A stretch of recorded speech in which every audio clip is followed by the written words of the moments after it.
লোকেরা আমাকে প্রশ্ন করে যে আপনি পীর মুরিদি করলেন না কেন, তাহলে তো আমরা মুরিদ হইতাম।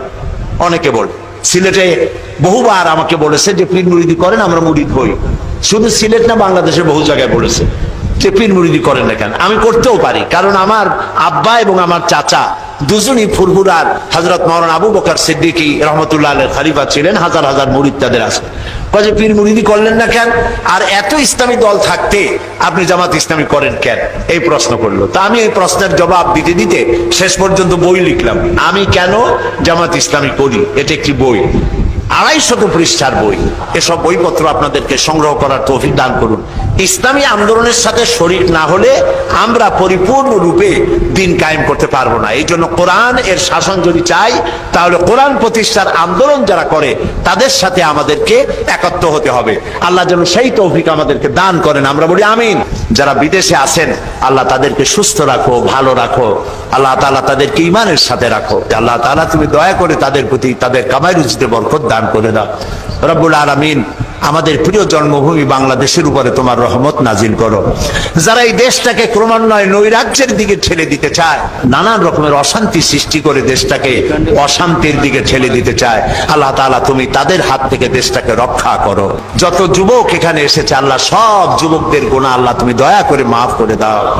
আল্লাহ তাআলা যুবকদেরকে ইসলামী আন্দোলনের, কোরআনের শাসন প্রতিষ্ঠার আন্দোলনে শরীক হওয়ার তৌফিক দিয়ে দাও।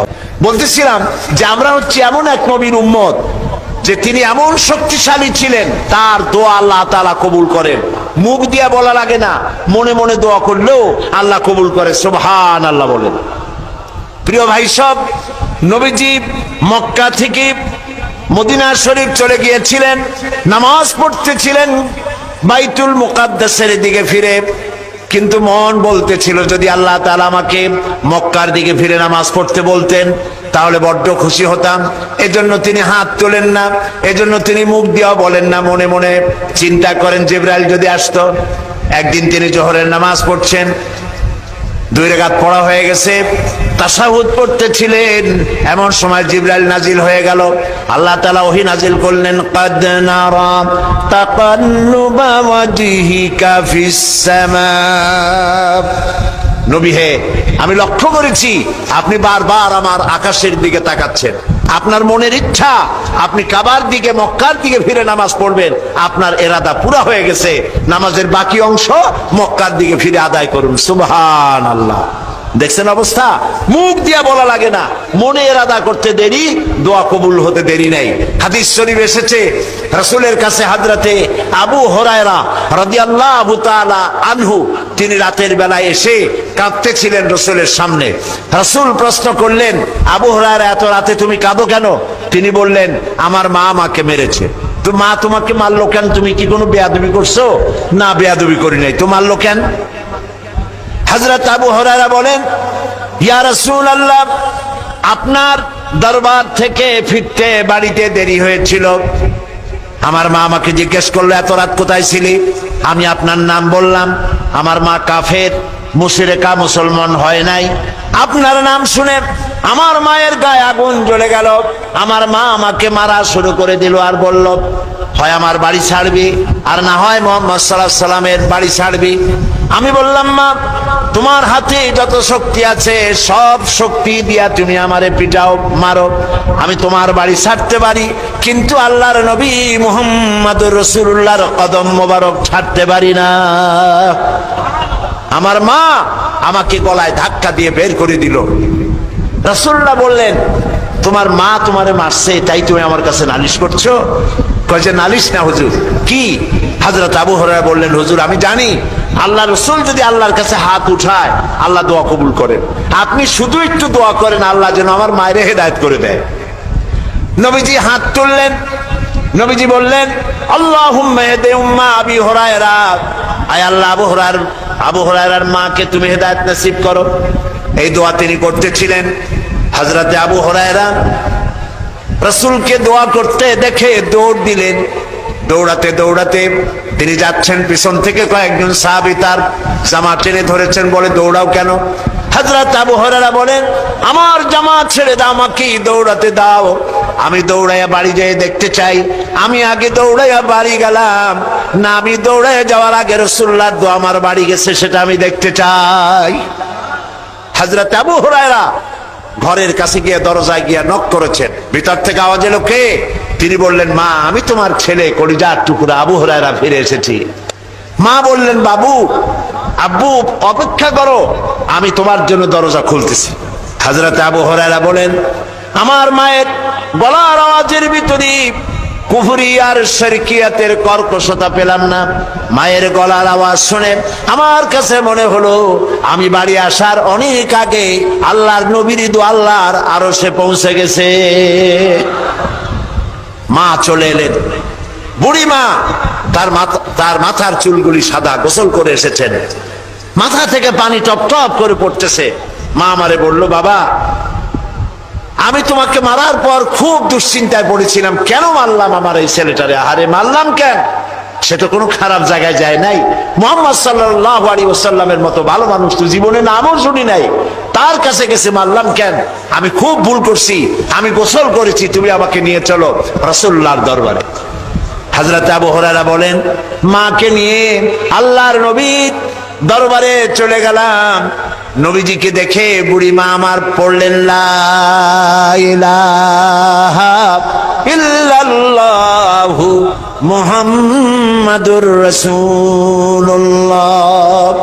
নবী করিম সাল্লাল্লাহু আলাইহি ওয়াসাল্লাম যুদ্ধ করে ইসলাম প্রচার করেন নাই, ঈমানের দাওয়াত দিয়ে ইসলাম প্রচার করেছেন।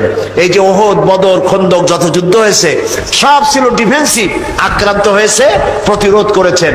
গায়ে পড়ে কারোর সাথে তিনি যুদ্ধ করেন নাই, সুবহানাল্লাহ বলেন, গায়ে পড়ে যুদ্ধ করেন নাই। সুতরাং নবী করিম সাল্লাল্লাহু আলাইহি ওয়াসাল্লাম এই ঈমানের দাওয়াত দিয়া ইল্লাল্লাযিনা আমানু ওয়া আমিলুস সালিহাত, ঈমানের দাওয়াত দিলেন, আমলে সালের দাওয়াত দিলেন, হকের দাওয়াত দিলেন, মার খেয়ে সবর ইখতিয়ার করলেন। এরপর একটা রাষ্ট্র কায়েম হয়ে গেল। রাসূলুল্লাহ মক্কা থেকে মদিনায় আসলেন, রাষ্ট্র কায়েম করলেন, এবার রাসূলুল্লাহ প্রেসিডেন্ট হলেন। সুবহানাল্লাহ বলেন। আমাদের বাংলাদেশের পরিধি হলো ৫৬,০০০ বর্গ মাইল, আর রাসূলুল্লাহ যে দেশের প্রেসিডেন্ট ছিলেন এই দেশটা হলো ১২.৫ লক্ষ বর্গ মাইল। এই বিশাল দেশের রাষ্ট্রপতি রাসূলুল্লাহ। এখন তিনি সংবিধান দিলেন কোরআন দিয়া। কি দিয়ে সংবিধান দিলেন বলে? এটার নাম কনস্টিটিউশন, এটা সংবিধান। চুরি বন্ধ হয়ে গেছে, ডাকাতি বন্ধ হয়েছে, জিনা বন্ধ হয়েছে, হত্যা বন্ধ হয়েছে, ধর্ষণ বন্ধ হয়েছে, মানুষের ঘরে খাবার পৌঁছে গেছে, এখন আর কেউ না খাইয়া থাকে না। সুবহানাল্লাহ বলেন। আরে ভাই, সুবহানাল্লাহ বলতে ইচ্ছে করে না? খাওয়া পড়া, শিক্ষা, চিকিৎসা, বাসস্থানের গ্যারান্টি দিচ্ছেন রাসূলুল্লাহ। হযরত আয়েশা বলেন, রাসূলের স্ত্রীদের ঘরে মাসের পর মাস চলে গেছে, ঘরে খাবার নাই, চুলায় আগুন জ্বলে নাই, কিন্তু মানুষের ঘরে ঘরে খাবার পৌঁছে গেছে, খাবারের অভাব কারো হয় নাই। বৃদ্ধরা ভাতা পেয়েছেন, বয়স্করা ভাতা পেয়েছেন, শিশুরা দুধের পয়সা পেয়েছে, মা পয়সা পেয়েছেন, ঘরের দরজা খুলে সুযোগ পেয়ে গেছে লোকেরা ঘুমাবার। আল্লাহ তাআলা বলছেন, ইসলামের যখন বিজয় আসবে, ইযা জা নাসরুল্লাহি ওয়াল ফাতহু ওয়া রাআইতান নাসা ইয়াদখুলুনা ফি দীনিল্লাহি আফওয়াজা, যখন দেখতে পাবে ইসলামের বিজয় এসেছে, তখন চতুর্দিক থেকে লোকেরা দলে দলে ইসলামে গ্রহণ করবে, ইসলামে প্রবেশ করবে। তাই হলো, চতুর্দিক থেকে মুসলমানরা আসতে লাগলো। রাসূলুল্লাহর ইন্তেকালের আগ মুহূর্তে দেখা গেল পুরা জাজিরাতুল আরবের মধ্যে আর কাফের ছিল না, সব পড়েছে।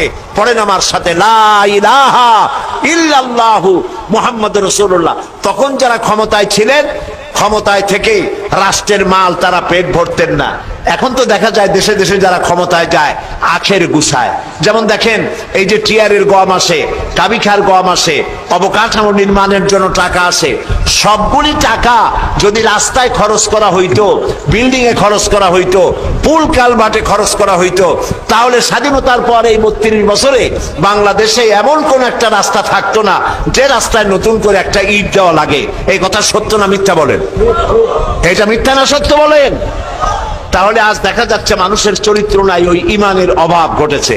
হযরত ওমর রাদিয়াল্লাহু তাআলা আনহু, মুসলিম জাহানের খলিফা, রাষ্ট্রপ্রধান, প্রেসিডেন্ট, তিনি বলছেন যে আমার ক্ষমতার সময় যদি ফোরাতের কূলে একটি কুকুর ছানাও যদি না খেয়ে মারা যায়, আমি ওমরকে আল্লাহর দরবারে কিয়ামতে আসামি হতে হবে। সুবহানাল্লাহ বলুন। হযরত ওমর রাতের বেলায় সবাই ঘুমাচ্ছেন, হযরত ওমরের ঘুম নাই। তিনি ঘুম থেকে জেগে রাত্রির বেলায় ঘুরে ঘুরে বেড়াচ্ছেন কে কি অবস্থায় আছে। ঘুরতে ঘুরতে দেখেন একটা তাঁবুর মধ্যে আলো জ্বলতেছে আর কান্নার আওয়াজ। আস্তে করে কাছে গেছেন, যে দেখেন একটা মেয়ে লোক কি জন্য রান্না করতেছে আর বাচ্চাগুলি পাশে বসে কান্দে। তিনি ভিতরে ঢুকে বললেন, আচ্ছা মহিলা, তুমি এত রাত করে রান্না করতেছো কেন? এই বাচ্চাগুলি ক্ষুধায় কাঁদতেছে, যদি তুমি সন্ধ্যা রাত্রে রাঁধতে তাহলে তার অসুবিধা হতো না। মেয়ে লোকটি বলছে, পথিক, আমি তো তোমার চিনি না, তুমি তো আমার এইভাবে শাসন করতে পারো না। এই যে বাচ্চা ছেলেমেয়েগুলি আর আমরা মদিনার লোক না।